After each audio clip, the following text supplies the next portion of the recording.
Guys, hello guys, good morning. May pugad po dito sa sa bahay namin, no. Ayan po. Ayan po yung pugad ng ibon. Tignan natin sila. May sisiw na po dyan sa loob. Ayan, may pugad.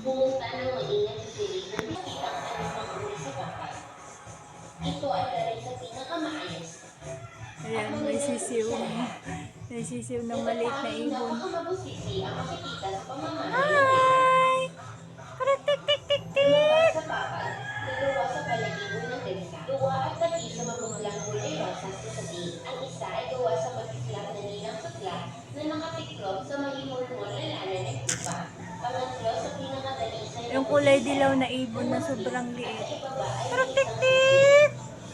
May mga walang naging na papas, papas na spray, muntas, bumot, at panglapag na papas. At may mga hindi pa dumarating na mga pinakamagaan na tela na gintong sala na may kahangang-hangang dibuhong pangmaharika. Dalawang ginuha. Natapos rin ng reyna ang pagpapawang kung sali. So yun na yun guys. Okay.